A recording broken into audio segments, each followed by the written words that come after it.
So ನನ್ನ main intention of YouTube ಯಾಕೆ start ಮಾಡಬೇಕು ಅಂತ ಅನ್ನಿಸ್ತು ಅಂದರೆ ಬಿಕಾಸ್ ಡೈಲಿ ಎಲ್ಲರೂ ಜನಗಳಿಗೆ ಏನು ಬೇಕೋ ಅದಕ್ಕಿಂತ ಜಾಸ್ತಿ ಅವ್ರು ಹೇಗೆ ಯೂಟ್ಯೂಬಿಂದ ಸೋಷಿಯಲ್ ಮೀಡಿಯಾದ ದುಡ್ಡು ಮಾಡಬೇಕು ಅವ್ರಿಗೇನೇನು ಪ್ರಮೋಷನ್ಸ್ ಬರುತ್ತೆ ಅದನ್ನು ಮಾಡ್ಕೋಬೇಕು ಅಂತ ಯೋಚನೆ ಮಾಡ್ತಾರೆ ಬಿಟ್ಟರೆ ಯಾರು ಜನಗಳಿಗೆ ಆಗಲಿ ಅವರಿಂದ ಏನು ಬೆನಿಫಿಟ್ಸ್ ಇದೆ ಅದು ಕಲಿಯೋದು ಏನಿದೆ ಅದರಿಂದ ಅನ್ನೋದನ್ನ ಯಾರು ಯೋಚನೆ ಮಾಡಲ್ಲ. ಬಿಕಾಸ್ ನೀವೇ ಅಬ್ಸರ್ವ್ ಮಾಡಿರ್ತೀರ ಎಲ್ಲರ ಮನೇಲೂ ಡೈಲಿ ಅದೇ ರೂಟೀನ್ಸ್ ಇರುತ್ತೆ, ಅದೇ ಐಟಮ್ಸ್ ಇರುತ್ತೆ, ಅದೇ ಮಾಡ್ತಿರ್ತಾರೆ.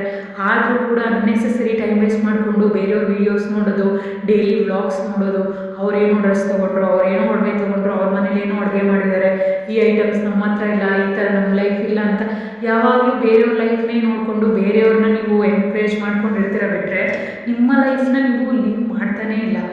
ಬಿಕಾಸ್ ಯಾವಾಗಲೂ ನೀವು ಬೇರೆಯವ್ರ ಲೈಫಲ್ಲಿ ಮುಳುಗೋಗಿರ್ತೀರ, ಅದಾದಮೇಲೆ ಅದನ್ನ ಕಂಪೇರ್ ಮಾಡಿಕೊಂಡು ಕರ್ಕೊಂಡಿರ್ತೀರ. ಸೊ ನಿಮಗೆ ಲೈಫಲ್ಲಿ ಯಾವಾಗಲೂ ಬೇರೆದ್ರ ಬಗ್ಗೆ ಯೋಚನೆ ಬಿಟ್ಟು ನಿಮ್ಮ ಲೈಫ್ನ ನೀವು ಲೀಡ್ ಮಾಡ್ತಾನೇ ಇರಲ್ಲ. ಬಟ್ ಮೇಯ್ನ್ ಇಂಪಾರ್ಟೆಂಟಾಗಿ ಯಾರನ್ನ ನೀವು ಸಪೋರ್ಟ್ ಮಾಡ್ತಾ ಫಾಲೋ ಮಾಡ್ತಾ ಇರ್ತೀರಲ್ವ ಅವ್ರು ಆರಾಮ್ಸೆ ಅವ್ರ ಲೈಫಲ್ಲಿ ಮಗು ಆಗ್ತಿರುತ್ತೆ, ಮಕ್ಕಳಾಗ್ತಿರುತ್ತೆ, ಮಗು ಆಗ್ತಿರುತ್ತೆ, ಅವ್ರು ಒಡವೆ ಬೇಕಾ, ಕಾರ್ ಬೇಕಾ, ಏನು ಬೇಕೋ ತೊಗೊಳ್ತಾ ಇರ್ತಾರೆ, ಅವ್ರ ಲೈಫಲ್ಲಿ ಗ್ರೋ ಆಗ್ತಾ ಇರ್ತಾರೆ. ಸೊ ಇದರಿಂದ ಏನಾಗ್ತಿದೆ ಅಂದರೆ ನಮ್ಮ ಇಂಡಿಯಾದಲ್ಲಿ ಮೇಯ್ನ್ ಬಂದು ಯಾರಾದರೂ ಏನಾದರೂ ಹೇಳಿದ್ರೆ ಸಾಕು ಅದನ್ನ ಬೇಗ ಫಾಲೋ ಮಾಡಿಬಿಡ್ತಾರೆ. ಯಾವುದೇ ರೀತಿಯಾದಲ್ಲಿ ಅಥೆಂಟಿಕೇಷನ್ ಇರಲ್ಲ, ಯೋಚನೆ ಕೂಡ ಮಾಡಲ್ಲ ಯಾಕೆ ಏನಕ್ಕೆ ನಾವು ಫಾಲೋ ಮಾಡಬೇಕು, ಇವ್ರು ಹೇಳಿದ್ದು ಏನಕ್ಕೆ ಮಾಡಬೇಕು ಅಂತ. ಬಿಕಾಸ್ ನಾನು ಎಷ್ಟೊಂದು ವೀಡಿಯೋಸಲ್ಲಿ ನೋಡಿದ್ದೀನಿ, ಅವ್ರು ಎಜುಕೇಟೆಡ್ ಆಗಿರಲ್ಲ, ಅವ್ರಿಗೆ ಪ್ರಪಂಚದ ಜ್ಞಾನ ಕೂಡ ಇರಲ್ಲ.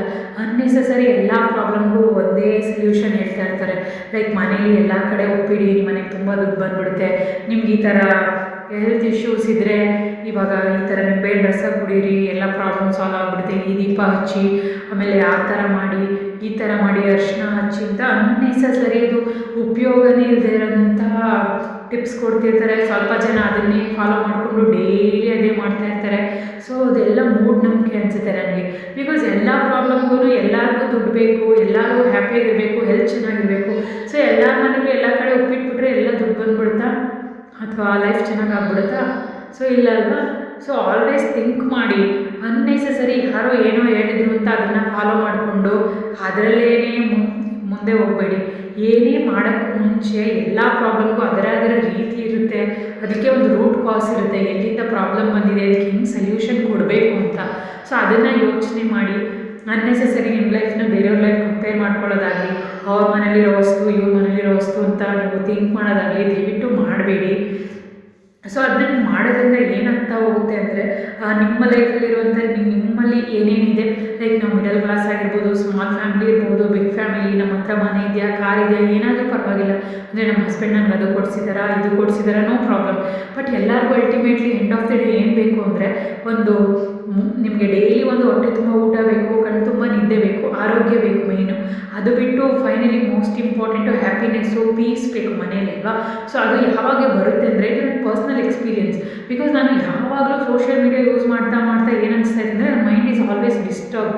ಸೊ ಯಾರಾದರೂ ಏನಾದರೂ ಹೇಳಿದ್ರೆ ನಂಗೆ ಸಡನ್ ಅಂತ ಕೋಪ ಬರೋದು. ಅಂದರೆ ಮನೆ ಕೆಲಸದ ಬಗ್ಗೆ ನಮಗೆ ಜ್ಞಾನನೇ ಇರಲ್ಲ.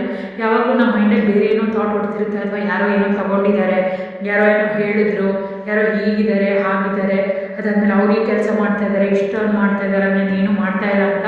ನನ್ನ ಲೈಫು ಸಿಂಪಲ್ಲಾಗಿ ಚೆನ್ನಾಗಿ ಸೆಟಲ್ಡ್ ಇರುತ್ತೆ. ಆದರೂ ಕೂಡ ನಾವು ಅನ್ನೆಸೆಸರಿಯಾಗಿ ಅದನ್ನು ಪ್ರಾಬ್ಲಮ್ಸ್ನ ತಗೊಂಡು ಲೈಫ್ನ ಡಿಫಿಕಲ್ಟ್ ಮಾಡ್ಕೋತಾ ಹೋಗ್ತೀವಿ. ಅನ್ನೆಸೆಸರಿ ಅದು ಓವರ್ ಥಿಂಕಿಂಗ್ ಪ್ರಾಬ್ಲಮ್ ಆಗುತ್ತೆ, ಅದಾದಮೇಲೆ ವೆಯ್ಟ್ ಗೇನ್ ಆಗುತ್ತೆ, ಸ್ಟ್ರೆಸ್ ಆಗುತ್ತೆ, ನಮ್ಮನ್ನ ನಾವು ಎಲ್ಲದಕ್ಕೂ ಕಂಪೇರ್ ಮಾಡ್ಕೊಳ್ಳೋಕೆ ಸ್ಟಾರ್ಟ್ ಮಾಡ್ತಾ ಹೋಗ್ತೀವಿ. ಸೊ ಆದಷ್ಟು ಇದಕ್ಕೆಲ್ಲ ಮೂಲ ರೀಸನ್ ಏನಂದರೆ ನಾವು ಅಂದರೆ ರಾಂಗ್ ಪೀಪಲ್ನ ಫಾಲೋ ಮಾಡೋದು. ಸೊ ನೀವು ಯಾರನ್ನ ಫಾಲೋ ಮಾಡ್ತಾ ಇದ್ದೀರಾ ಅನ್ನೋದು ತುಂಬ ಇಂಪಾರ್ಟೆಂಟ್ ಆಗುತ್ತೆ. ಅದಾದಮೇಲೆ ನೀವು ಯಾರೋ ಒಂದು ನೋಡಿಬಿಟ್ಟು ನಿಮ್ಮ ಮನೇಲೂ ಪ್ರೆಷರ್ ಮಾಡೋಕ್ಕೆ ಸ್ಟಾರ್ಟ್ ಮಾಡ್ತೀರಾ, ನಮ್ಮ ಹಸ್ಬೆಂಡ್ ಅದು ಕೊಡಿಸಿಲ್ಲ, ಇದು ಕೊಡಿಸಿಲ್ಲ, ಅವ್ರ ಹಸ್ಬೆಂಡ್ ನೋಡು ಹೇಗೆ ಹೀಗೆ ಅಂತ. ಆಲ್ವೇಸ್ ಯಾವಾಗಲೂ ನೆನಪಲ್ಲಿ ಇಟ್ಕೊಳ್ಳಿ, ಇವತ್ತಿನ ಕಾಲದಲ್ಲಿ ಯಾರು ಯಾವ್ದನ್ನ ಏನು ಬೇಕಾದರೂ ಫೇಕ್ ಮಾಡ್ಬೋದು ನಿಮಗೆ. ಸೊ ಅದನ್ನ ಫೇಕ್ ಮಾಡೋದ್ರ ಜೊತೆ ನಿಮಗೆ ಅದನ್ನ ಎಡಿಟ್ ಮಾಡಿ ಕಟ್ ಮಾಡಿ ಎಲ್ಲಿ ತೋರಿಸಿರ್ತಾರೆ ಅಂತ ಗೊತ್ತಿಲ್ಲ.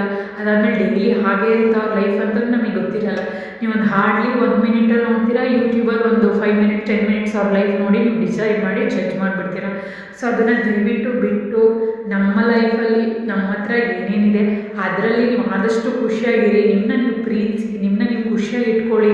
ಸೊ ನಿಮ್ಮಲ್ಲಿ ಏನೇನು ಟ್ಯಾಲೆಂಟ್ ಇದೆ, ನಿಮ್ಮ ಕೈಯಲ್ಲಿ ಏನೇನು ಶಕ್ತಿ ಇದೆ ಮಾಡೋಕ್ಕೆ, ಮೇ ಬಿ ನೀವೇನು ಕಾರ್ಪೊರೇಟಲ್ಲಿ ವರ್ಕ್ ಮಾಡೋಕ್ಕೆ ಸ್ಟಾರ್ಟ್ ಮಾಡ್ತೀರಾ, ಅದ್ರ ಜೊತೆ ನಿಮ್ಗೇನಾದ್ರು ಬಿಸ್ನೆಸ್ ಮಾಡೋಕ್ಕೆ ಐಡಿಯಾಸ್ ಇದೆ, ಏನಾದರೂ ಸ್ಕಿಲ್ಸ್ ಡೆವಲಪ್ಮೆಂಟ್ ಮಾಡ್ಕೋಬೇಕಾ, ಅದ್ರ ಬಗ್ಗೆ ಮಾತ್ರ ಗಮನ ಕೊಡಿ.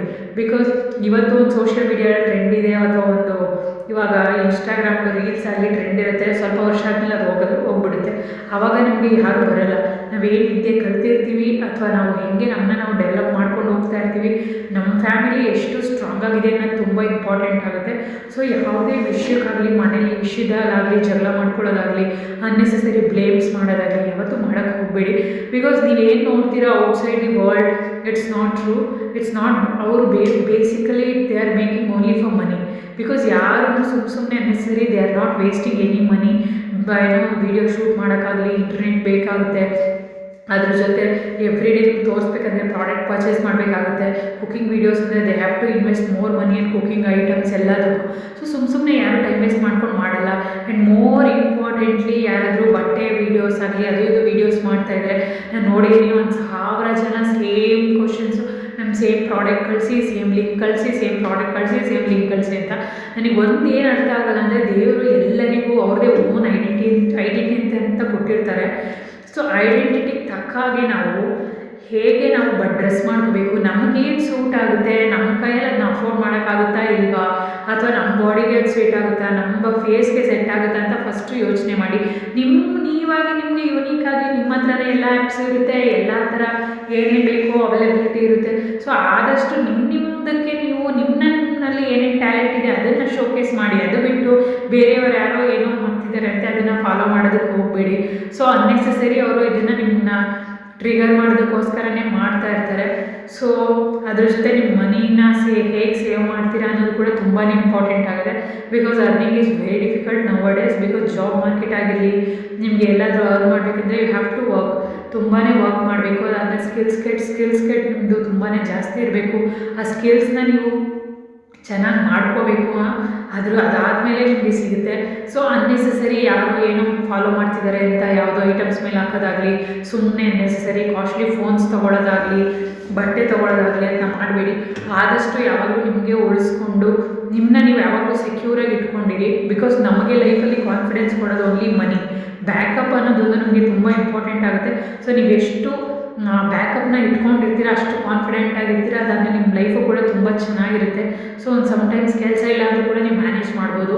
ಅನ್ನೆಸೆಸರಿ ಈ ಥರ ಸೋಷಿಯಲ್ ಮೀಡಿಯಾಲಿರುವಂಥ ಟ್ರೆಂಡ್ಸು ಎಲ್ಲ ಬಿಟ್ಟು ನೀವು ನಿಮ್ಮ ಲೈಫ್ ಬಗ್ಗೆ ಹೇಗೆ ನನ್ನ ಲೈಫ್ನ ನಾನು ಖುಷಿಯಾಗಿ ಇಟ್ಕೋಬೋದು, ನನ್ನ ಲೈಫ್ನ ಚೆನ್ನಾಗಿ ಇಟ್ಕೋಬೋದು ಅನ್ನೋದ್ರ ಬಗ್ಗೆ ಮಾತ್ರ ಯೋಚನೆ ಮಾಡಿ. ಅಷ್ಟಕ್ಕೆ ಮಾತ್ರ ಸೀಮಿತವಾಗಿ ಇಟ್ಕೊಳ್ಳಿ. ಎಂಟರ್ಟೈನ್ಮೆಂಟ್ ಥರ ಮಾತ್ರ ತೊಗೊಳ್ಳಿ. ಸೊ ಇಷ್ಟು ನಾನು ಶೇರ್ ಮಾಡೋಕ್ಕೆ ಇಷ್ಟಪಡ್ತೀನಿ.